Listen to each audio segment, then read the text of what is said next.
After joining Ganya in her office, Tom exchanged polite conversation about the events of this past shell before she got to the point. Ganya seemed quietly bemused, and he was beginning to suspect that this meeting had nothing to do with Miv. It left him feeling vaguely off balance. His life wasn't all that interesting, at least by intent. Reality sometimes had other plans. After taking the letter and reading it once, he sat down heavily and went through it a second time. He stared at the header with its blue seal and gold crown over crossed keys. Was it wrong to wish for a drink? It seemed inappropriate, or perhaps the most appropriate thing in the world. To Thomas Warwick, Professor of Humanity. I wish to express my warmest greetings to you on behalf of the bearer of this letter, Monsignor Santino Basile, of the Ordo Predicatorum. I am extremely grateful for the zeal with which you have conducted yourself on the Giovanti homeworld, the enthusiasm that guides your actions, and for your brotherly hospitality. I am sure that your time together will continue to deepen the communion which we all hope to enjoy. I also thank you for any aid and efforts on your part towards the bearer in preparing for the anticipated and much to be hoped for settlement of our diocese. Your commitment to the children under your care speaks well for you, and I hope that the same spirit of charity will move you to be of aid in our time of need. I trust that action on your part will bear a new harvest of grace and renewal in your life. Assuring you of my prayers, I cordially impart my blessing to you and those entrusted in your care as a pledge of peace and joy in the Lord. Tom looked at the signature again and realized he'd been shaking his head. He stopped and pondered the date, hoping to pick out some context. The letter would have been written after news about the attack at the school reached Earth. News of his wedding, on the other hand, in all its televised glory, would probably need a few more weeks. That at least gave him a window of grace before the same people decided if he was going to be cast into purgatory. Ganya was regarding him with the polite air of someone who was about to tell him to get on with it. It was her office, after all, and she'd been kind enough to invite him over and explain that its bearer, that would be this Monsignor, was staying in the Academy Hotel while awaiting an answer. I'm a university professor, or at least a guy that lucked into it. I fry chicken on the side, and have gone from widower to killer to polygamist, and now I'm literally planning to storm a castle. I don't have time for this, and I don't even know what a Monsignor does. He'll probably say I'm going to burn in hell. This is from the Vatican. Ganya canted her head a degree or two, and cleared her throat politely. I mean, really? He exclaimed, waving the letter at her. This came from the office of the Pope! I see. Ganya took a casual sip of her drink and regarded him for a moment. Is that someone important? The Pope?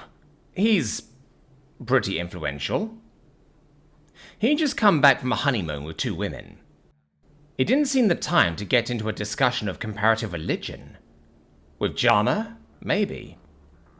Ganya was more interested in why another human was at the hotel, and if it'd be any problem. I'm sure this Barcio will be a perfect guest. Good. I've had noise complaints from the manager about the painters, though Akime is keeping an eye on them. Given the bequest of a new science center, I can't object too strenuously. Ganya set her drink down and regarded him speculatively. Anyway, I'm glad to hear it, though that's not why I asked you over today. Tom glanced down at the seal on the letter, and part of his world spun. Of course none of this meant anything to Ganya. It isn't? No. Ganya arched an eyebrow and bestowed a hint of a smile on him. Part of him considered it warily.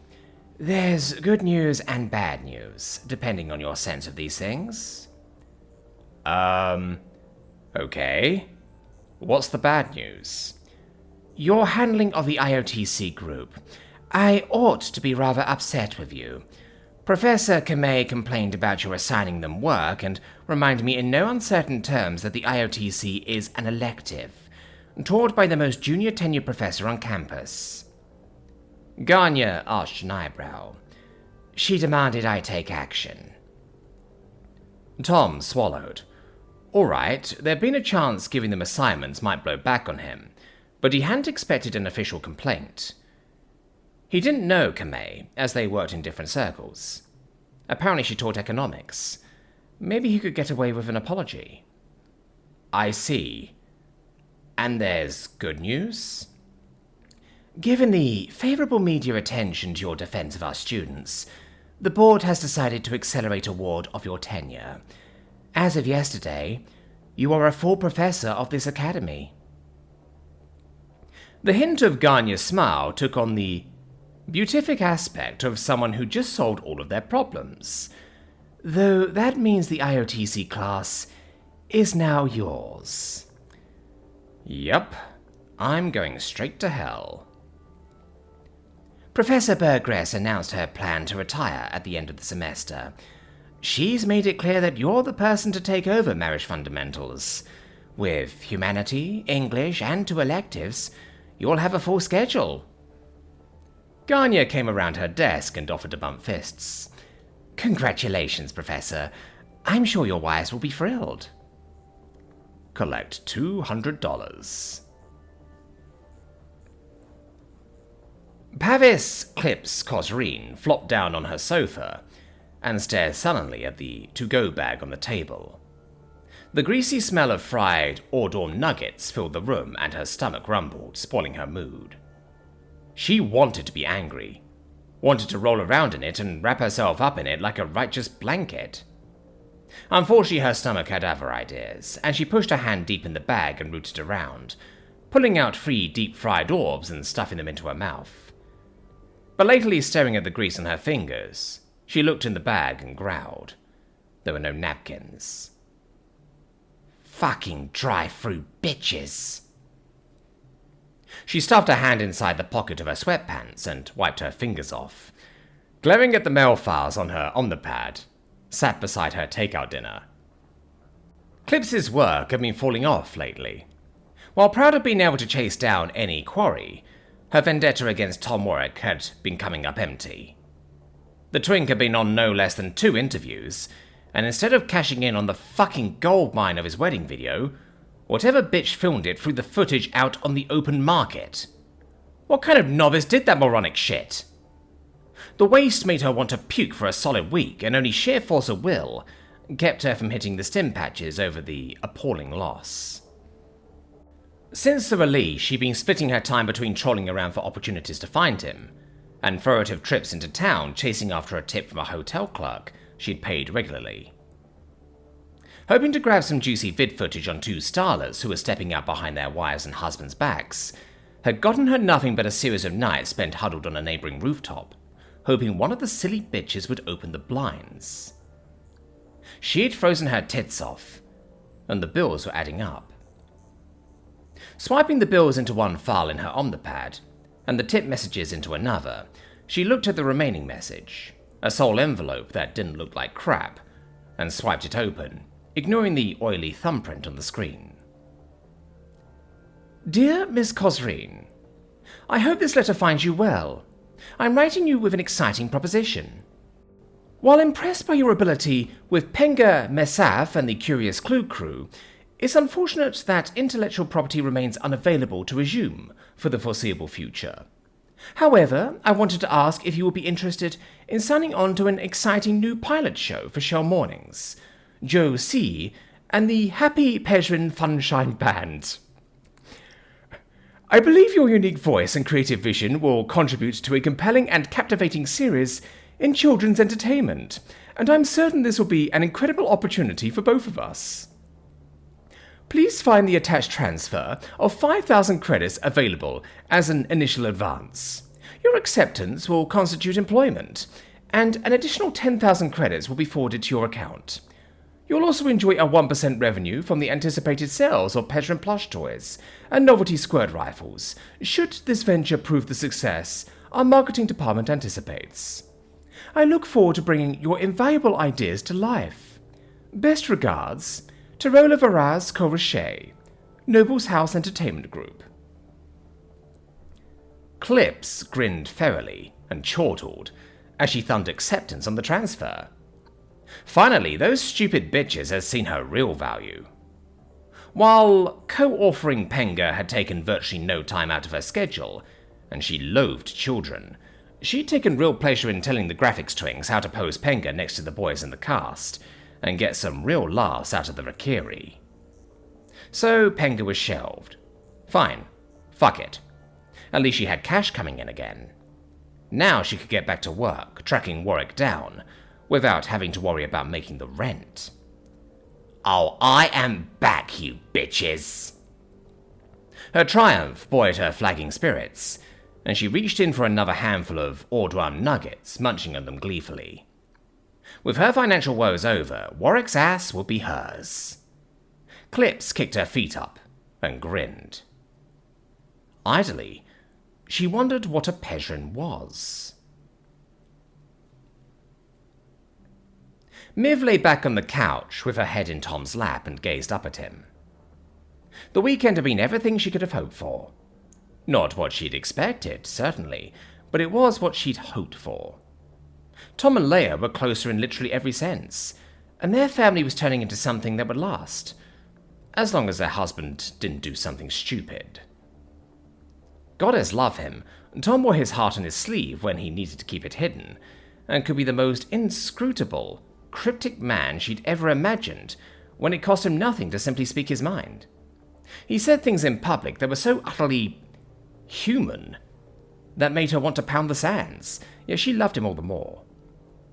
Either way, there was no deceit to him. He'd come to her without an agenda and accepted who she was. He'd opened himself to her after so much pain, and by drawing him out, she'd opened herself up from the very start, before she'd even known she was doing it. He was stroking her hair, which she loved, but his mind was light years away. She could see it in his eyes. When he'd first been like that, she'd known he was thinking of his wife. Things had been tense then. And while she'd forgiven Tasala for her outburst about the anniversary of the Earth's conquest, it was only because Tom seemed able to. It wasn't a lesson she let herself forget, but the times when he seemed lost in himself had thankfully grown few and far between. She reached up and caressed his chin with a fingertip. So, are you going to tell me the news, or do I have to pin you down and pry it out of you? Tom looked at her, and she studied his eyes, still fascinated by them after all this time. They were blue-grey like the sea, surrounded by white like foam on a stormy day. Of course, he had to ruin it now and then when he said, "Huh?" Sometimes he was so like a woman, and yet others he was so very much like a man. He looked down at her, and she was pleasantly surprised to see him looking focused. "I've been meaning to tell you. It's good news overall," Tom sighed, but gave her a smile that only held a trace of a grimace. "Ganya's appointment this afternoon? Seems I got awarded tenure early." Miv's heart swelled with pride, but checked herself. Tom processed things at his own speed, and while that was usually quick, he could sometimes be helplessly out of his depth.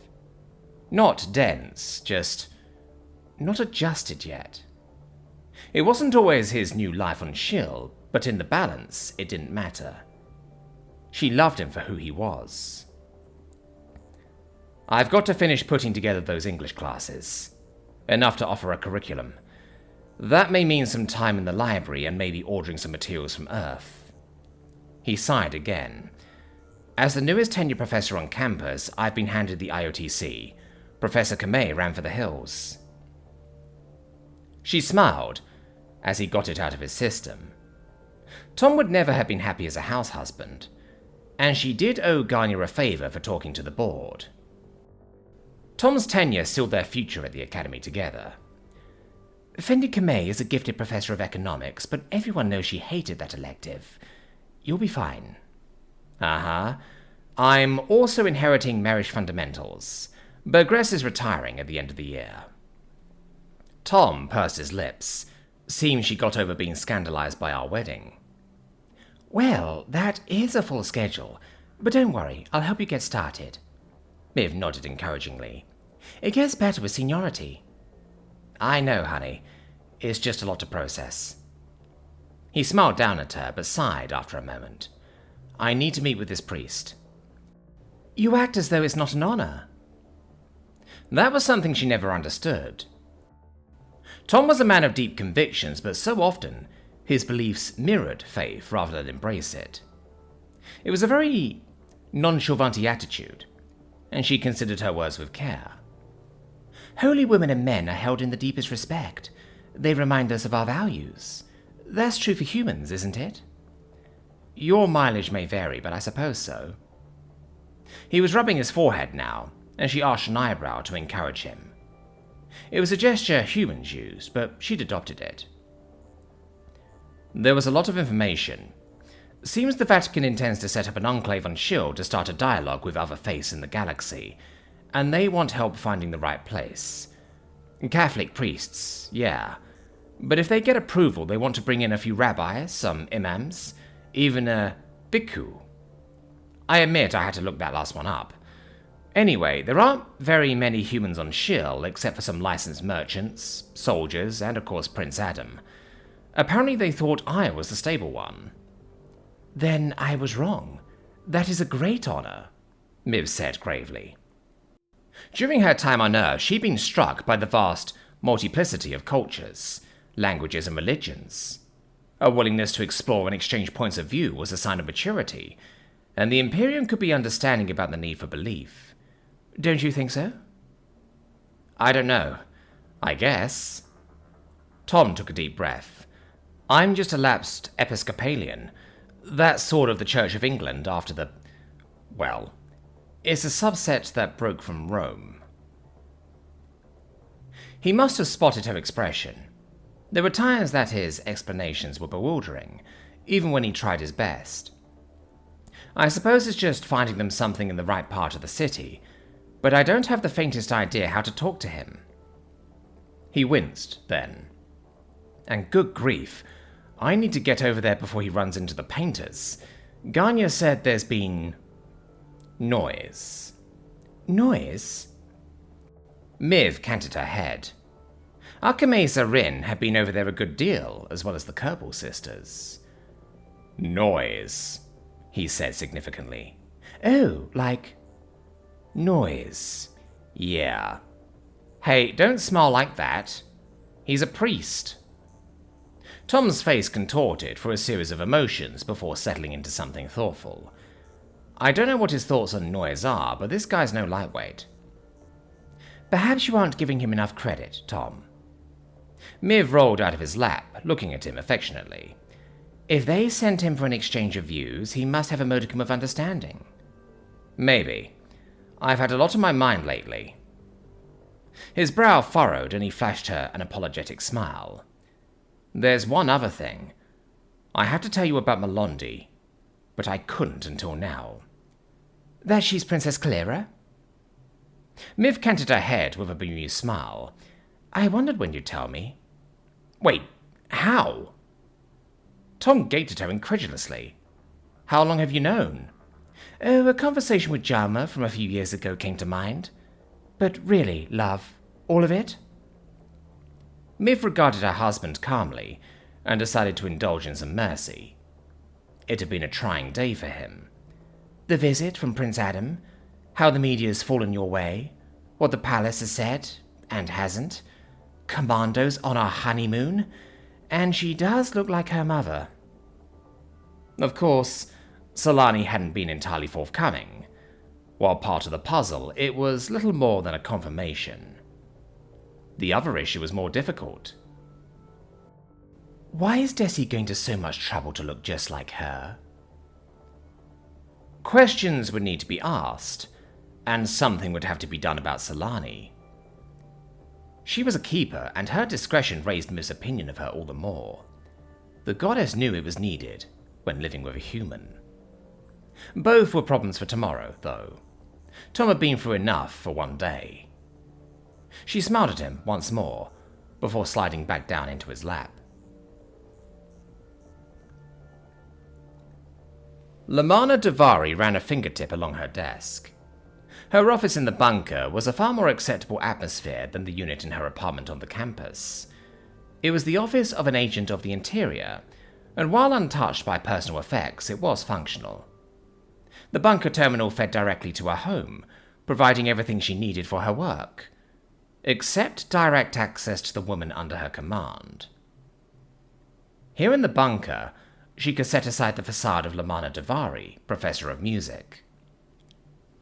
Leaning back in her chair, she steepled her fingertips and considered Captain Solani Tonnis, who stood at attention. Until she'd laid eyes on the woman, she'd been certain of what she was going to say from start to finish. Now, she was still certain of the start. The finish, less so. A moment to consider was seldom wasted. "At ease, Captain. Please be seated." She gestured toward the chair opposite hers, not bothering to look up as she swiped open a file on her omnipad. Tonnis sat down. No other outcome to the invitation existed.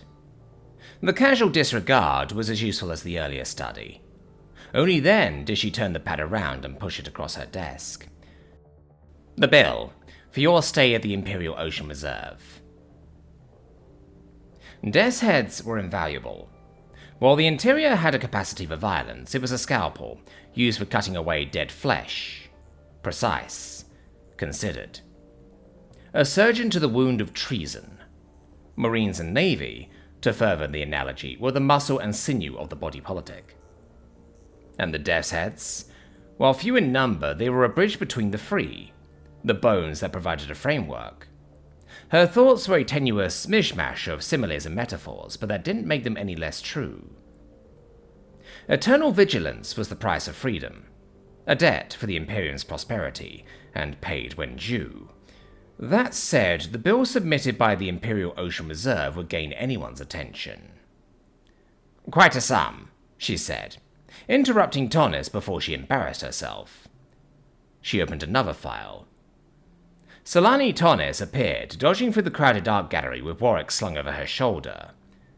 A dozen garishly dressed fops bored into view as she made for the exit.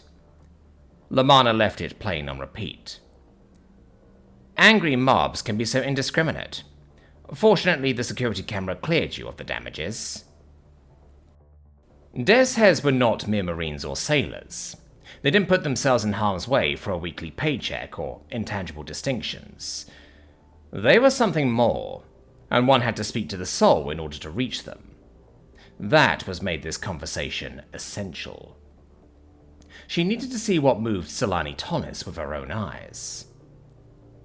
"That didn't stop the management from trying to hand you the bill. It seems there was damage to a priceless Arasti. One of her works as a child, but still an original, and you were the only non-noble." Lamanna pulled the omnipad back. In truth, it had been an eye-watering sum, but what would one expect? The worlds of the Imperium had passed beyond scarcity. Without scarcity, the value of the new and original became prized beyond measure. Much like art, humanity and their flood of new ideas was as exciting as the prospect of their men. Lamanna briefly considered keeping a still of the video. The expression on Warwick's face was certainly priceless. Still, there was work to be done, and she could indulge herself later. First, there was the stick, and she'd been rewarded by the fearful apprehension Tonnis tried desperately to hide. It was difficult with death's heads, but no matter how subtle, there were always tells if you knew what to look for.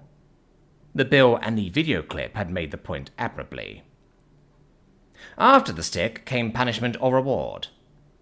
Having cast her net about Captain Tonnis, Lamanna pulled it in. "I enjoyed a short conversation with the management and explained that you represent me. Then a rather longer conversation about who I represent. Being a reasonable person, the manager quickly came to grips with his error and will be charging the nobles involved." Fortunately, the heads of family services enjoyed discretionary funds. No doubt Prince Loral's handler used them sparingly, as he seldom made public appearances, whereas Camordri probably strained both credits and discretion to their limits. As yet unburdened by official duties, Kadira's academy expenses were incidental. The dent caused by Captain Tonnis's reconnaissance was insignificant, but their cause? Well, that was the reason for this meeting, wasn't it? Lamanna caught the larger woman's gaze and held it just past the point of discomfort. "I want to stay with you," she said flatly. "I'm sorry, Agent Duvari?" Tonnis blinked. "I don't understand." And that was the problem. The words were simple, almost childishly direct. It was a feeling Lamanna couldn't entirely fathom, yet she understood it in a clinical sense. Her break from her family had been an irreparable rift, an oubliette she built for herself stone by stone. Her work had always come first, her loyalty and competence unquestioned. More important than sentiment, more important than family. Lamanna gestured impatiently at the wall monitor and tapped a command on the desk omni. The screen shows Solani Tonnis sitting in her chair at operations, gazing at the video of Warwick and Pelavon. Turning slightly in her chair without bothering to look at Tonnis, she allowed adequate time for comprehension to dawn before hitting play. The sound was enhanced.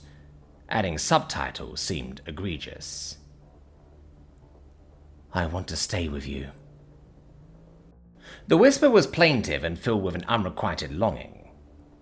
Lamanna Duvari heard it as a cry from the heart, even if she'd long ceased speaking with her own. All but inaudible, the AI at her disposal enhanced every word with perfect fidelity and nuance, and without remorse. It didn't care about the person. It was a tool, and nothing more. While strictly prescribed, the tech could be released to senior special agents on a case-by-case basis. After all, the health of the body was everything. That included the mind, with all the freedom of thought and deed necessary, within limits.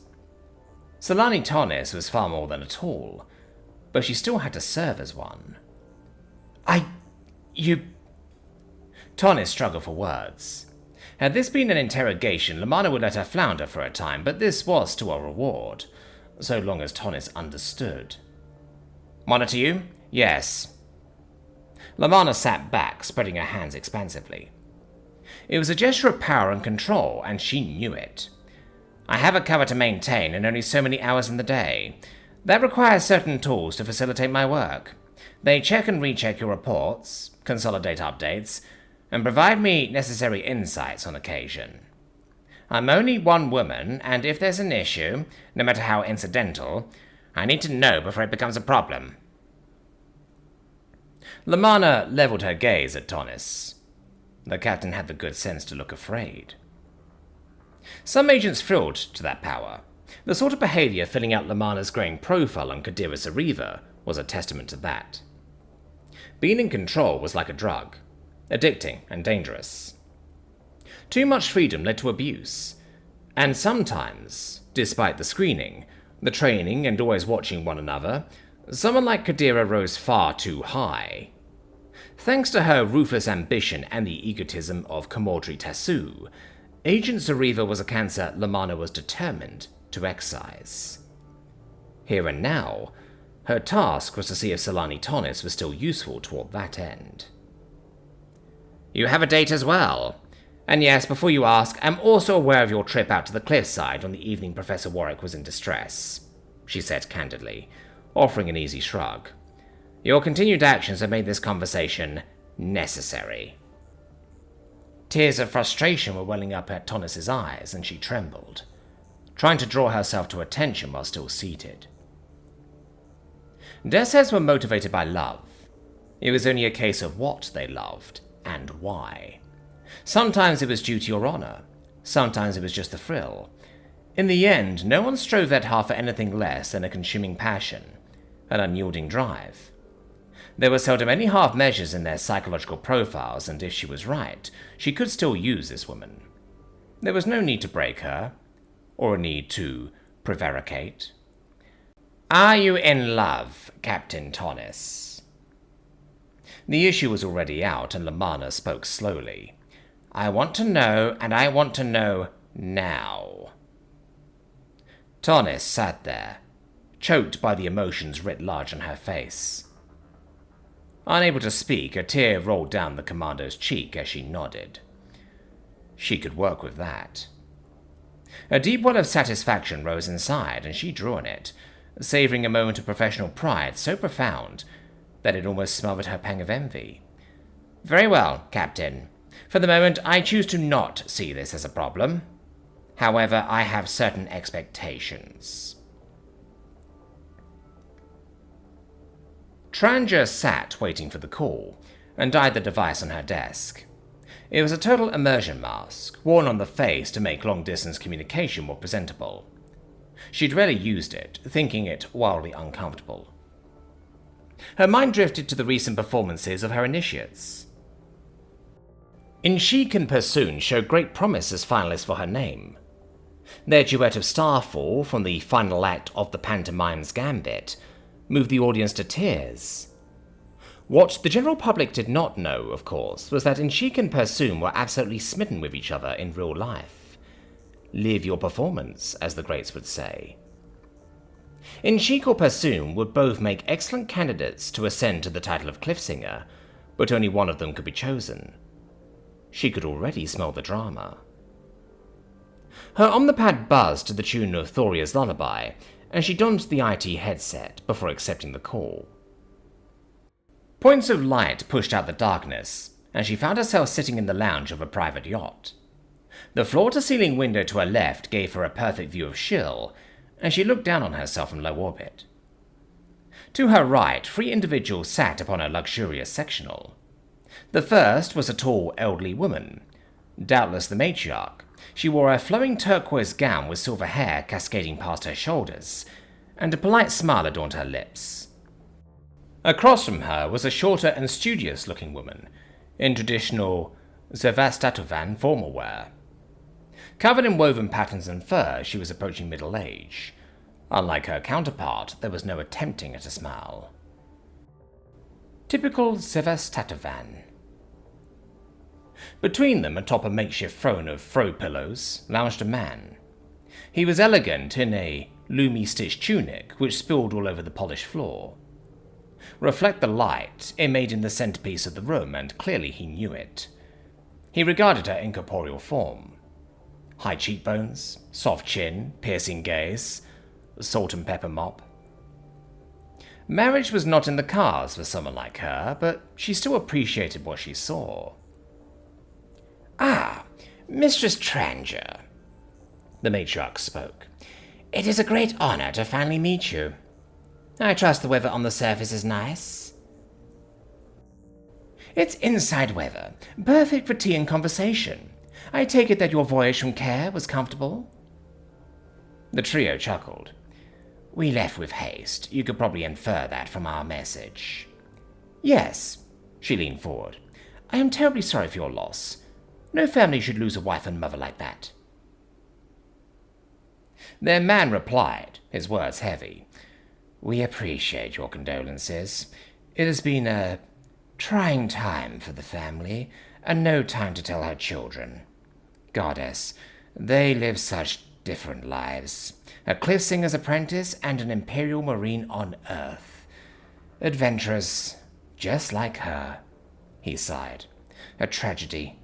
There's no other word to describe it, but I detest souring the mood. I am Karagon, the boy's father. To my right is Oshida, my first love, and to the left of me is Torsonda, my third. Oshida greeted her with enthusiasm. Torsonda only offered a nod to prove she was still listening. I'm charmed to meet you, Tranja returned serenely.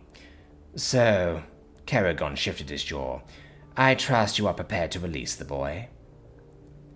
The issue resolved itself in a way. I find him to be sufficiently talented with a compelling stage presence, but his personal conduct precludes his full potential. Aku's become... Aku? Karagon seemed puzzled. This moniker refers to my son. It does. A pregnant pause. He refers to himself by this neutered title? He does. Akarun is a proper stately name, not a single syllable squandered. It is a nickname, the Vestatovan finally contributed. Pet names is not uncommon. A pet, he bit out. Tranja cleared her throat, renewing her presence in the room. Aku has forsaken traditional studies in favor of this obsession with, to put it bluntly, barbarian music. I encourage my pupils to find their own style, but this is unacceptable. He would have been dropped from the program regardless. You only accelerated my decision. I see. Karagon and Ushida nodded, but the Sevastatovan almost appeared saddened by the news. Fate truly is unavoidable. He was destined to be wed to a promising suitor, and the goddess has come to collect on our promises. She needed to satiate her curiosity. Might I inquire? Madelon, third daughter of the Ushar family. They own Nebulae Holdings, a business rival spinward of the core worlds. We arranged the marriage as a merger in our futures. He took a deep breath and forced the words out. Unfortunately, events happened with my sister, and now this, an entire trade fleet lost to the Alliance, has placed our company in dangerous waters. It should never have come to Akarun's marriage. He gestured at the window, but here we are. Indeed, darling, the matriarch crowed. At least we can see Shill. Once this business is over, I think I'll call up my old sorority mates. You would leave me? He pouted. Never. She grabbed his hand and stroked it lovingly. I was only kidding, my heart. He turned back toward Tranja, who was unused to being ignored. So, everything is settled? One final detail. He received a command performance at the Northern Palace. While I abhor the idea, he's rolled hard. Regardless, it cannot be denied. Ushida tossed back her hair and stood. It is settled, then. We look forward to meeting you in the flesh, Mistress Tranja. It was an honor. The video feed shrank into darkness. Tranja removed her headset to find herself back in her study, alone. The visit had been pleasant enough, but the beginnings of the slightest sense of guilt began to infiltrate her heart. Akarun never struck her as the family type. His ambition felt incredibly feminine at times, and he never expressed any want for settling down. He was a rare breed, a man who dares. Cliff singing itself was founded on a dare. Millennia ago, the great empress Taisilla challenged her race to find her the greatest minstrels in the world, so that she could usher in the harvest with unmatched joy. They scoured the Imperium until one stumbled across a tiny village along the Vador cliffs in the Keen province. She heard a fisherwoman, with a voice given to her by Sham herself, singing her story of unrequited love to the waves. It was the most beautiful thing she had ever heard. From the dare, the song was born, and the daring was a characteristic sought after in any initiate. To dare was the cliff singer's greatest tool. Daring, however, was a double-edged sword. Some dared too little, languishing as mediocre students who had unmatched potential, but no real drive or inspiration. Inversely, were those students who dared too hard, blind to sacred tradition. They loved the song, but did not learn to respect the wellspring from which it came, until it was too late. Tranja was prepared to eliminate any people who did not dare, but to get rid of one who dared greatly. However necessary, it left a sour taste. Well, that was disturbing, Zinshiki offered, after the credits of They Shall Not Grow Old faded from the screen. You think? Pris moaned, a hand still clasped over her stomach. Seriously, how young were you when you set out on this bold adventure in understatement? None of you expected this would be easy to watch. No one brought snacks, Zinshiki replied gravely, waving at the monitor as Jaxmi shut it off. This is history, not a movie. It might as well have been.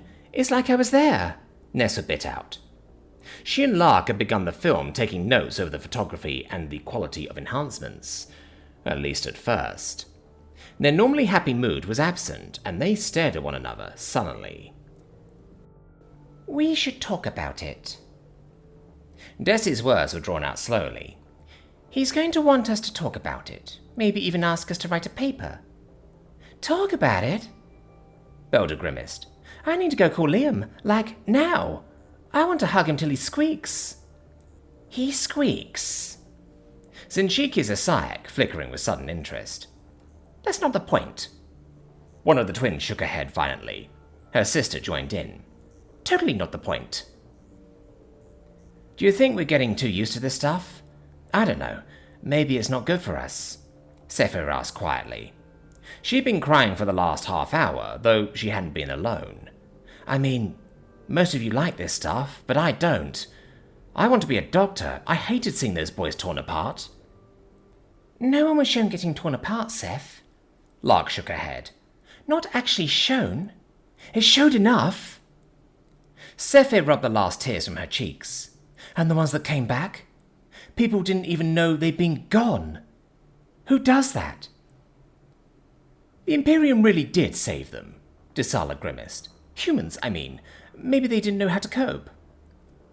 "It isn't just a human thing. Not even close," Lexi scowled. Quiet throughout the film, she threw herself off the couch and left, without another word. "Wow, what's eating her?" Jax asked, but no one seemed willing to offer an answer. "I am kind of wondering. I mean, the movies?" Melondi shook her head and sighed reluctantly. "He said they're all very popular, but maybe he picks these unconsciously." "They are popular in human culture." Neswa shook her head. "I ran a query on my house server. The entertainment division under my co-mother is dying to get hold of them." Desi had been sitting next to Mel. Her voice was pensive as she asked, "You're wondering if he's still stuck in a bad place?" "Kind of. I mean, ever since we saw his daughter's picture, you know." Melondi pulled her knees up to her chest and bit her lower lip, working through it. "I care about him a lot. I mean, we all do, but you know what he thinks about medication. Human or not, that's hard on anyone. I want to think we're more than that to him." "Hey, he didn't adopt me out of guilt or whatever, and he's happy with my new mothers." Desi grinned in spite of herself. "You know they aren't grief-talking. He cares." "Pershrin take what we need to survive, but when the time comes, if we did our best, we know we can leave it without regret." Zinchiki shrugged more expressively than usual. "He cares deeply. After all, he did not have to spare my life." The girls turned to look at Zinchiki and one another, though it was Desi that weighted in first. "Aren't you supposed to be learning something useful from your hakact?" "A student is supposed to exceed their teacher, so I am learning detachment from things. Also concealed weapons," Zinchiki said firmly, though her Isaac thrashed in frustration. "They are very useful. I would have had him if not for that cane." "We've heard it," Belder grinned irreverently, stepping on Zinchiki's burgeoning grumble. "It's okay. We're getting used to you." Zinchiki's eyes narrowed to green slits as she fully extended her claws. "Do you wish everything to stay attached?" Ensconced in her office, Kadira Zariva watched Arissa Mufal depart before sighing impatiently. It was occasionally annoying that Mufal wouldn't do work, but within her limitation she was a good lieutenant. Though capable, Mufal was still a plodder. She didn't do work, which was comforting in an ambitious aide. As she'd often told Mufal, she just needed to accept the process and deal with it. Besides, Kadira always enjoyed doing any work herself. It was the planning as much as anything else. One had to get to know one's victims. Oh, not just their crimes as nobles, but also their habits. It was meticulous. Therapeutic, really. Piecing the lives of each of her acquisitions together. When had she started calling them acquisitions? Did it matter? Each of them joined her photo gallery sooner or later. Therein lay the true source of her irritation. Having to destroy her collection was necessary, but while it could be recreated, the act made her feel violated, unclean. Silver won't do for Kadira. A gold frame with a purple border. Something tasteful. The killing held neither satisfaction nor dissatisfaction. It was the planning she enjoyed, the precision in every detail. The act itself should only be exciting when something went wrong. She'd come to appreciate that with experience. She'd also learned to value her victims as people. By learning their habits and mannerisms, she'd come to hone her craft. The days and weeks discovering a personal quirk, preference or habit. All could serve to narrow down the time and place, distilled to a perfect moment. The feeling of euphoria, just and heady and wonderful, that came safely later after her egress. The death of Lady Aurelia and Princess Satora had been a quandary. Sometimes contractors were indispensable. There were always schedule conflicts and limits. Kadira turned back to her desk omni and sighed. Her working office was acceptable, but purging her personal gear was needful. It was all part of the process. You accepted the situation and dealt with it. The report from the palace, however, now that was interesting. Some minor functionary made a foolish complaint over an unscheduled visit by Kadira. While insignificant in itself, it was enough to merit study. And it looked as if she had a body double. Kadira considered herself something of a connoisseur, and she savored the novelty with giddy anticipation. Everything was ready. This upcoming banquet would be a feast, in every sense of the word.